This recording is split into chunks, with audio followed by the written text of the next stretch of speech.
Today, I want to share some personal experiences and tips on how to navigate the college planning process with your kids. I've gone through it twice now and learned a lot along the way.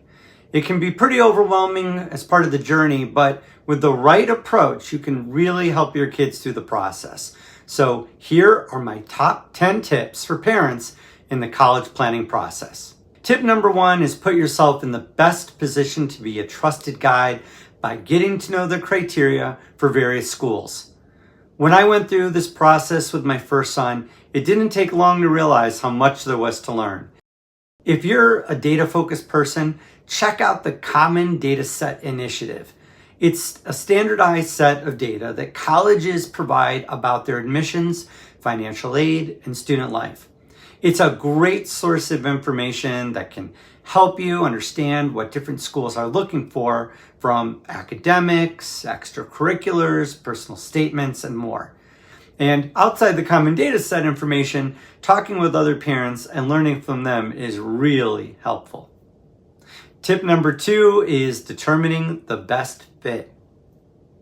So things like size, location, majors offered, campus culture, they all play a role in finding the right fit. Don't get wrapped up and let yourself get too obsessed with getting into a top school based on ranking. Being in a number 1 ranked school and being miserable there because it's not a good fit is a complete waste of time and money. So help your kid think through all of the various factors for them to make the best decision they can.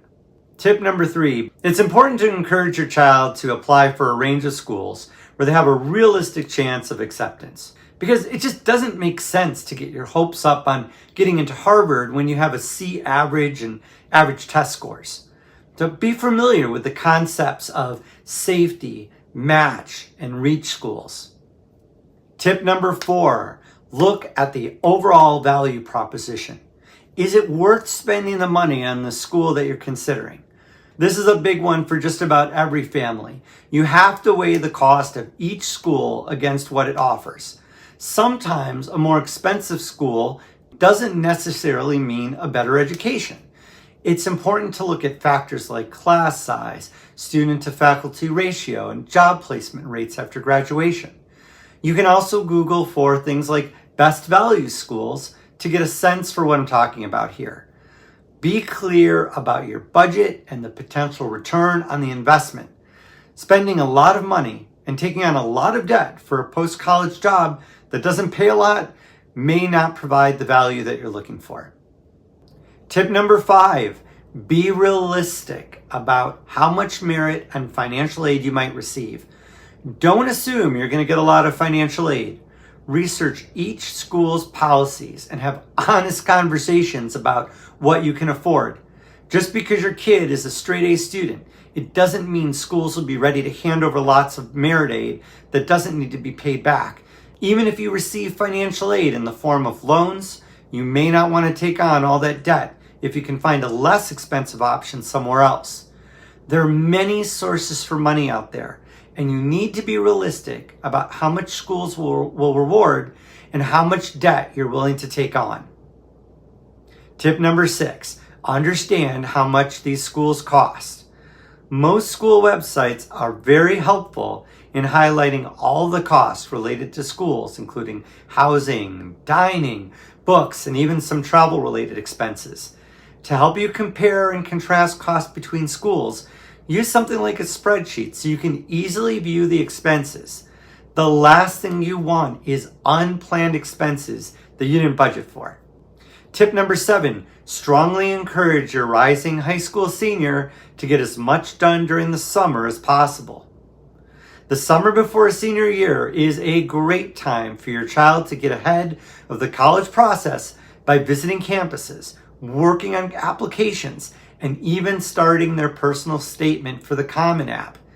Taking advantage of the summer can make things much less stressful in the fall when your student is busy with school and all other things. So encourage your kids to not procrastinate and start the process early. Tip number 8, discuss mental health and wellness. The college selection process can be incredibly stressful for your child. Some kids put a lot of pressure on themselves, especially worrying about how other students might react to where they're going, and they might also feel overwhelmed by the stress of making such a significant decision and the pressure to meet high expectations, especially from parents. When going through the process, encourage your kids to have open conversations with you about these feelings and emphasize the importance of managing any stress. And make sure that you are not the source of that stress. Tip number 9, the pros and cons of hiring a college planning professional. We use a college planning service with our first son, and while they can be helpful, they're not necessary for everyone. They offer expertise and can reduce stress, but they also come with a cost. So check them out and see if it's worth the money. Weigh the pros and cons based on your family's needs. It's true that many school systems provide internal counselors, but in most cases, schools are not staffed to provide the level and the time to help as much as may be needed. So set your expectations on what your school's counselors will be able to provide. Tip number 10, visit various types of college campuses. There's no substitute for visiting a college campus. My wife and I visited several campuses with our kids, and it really helped in narrowing down the choices. Each visit provided a clear picture of what my kids wanted and didn't want in a school. And if possible, visit campuses during the academic year to see what student life is really like when the student's busy on campus.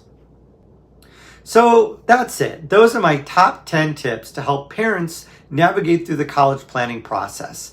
It can be challenging and oftentimes stressful, but remember, you're not alone and there are tons of resources out there to help you. Thanks for watching and good luck during the journey.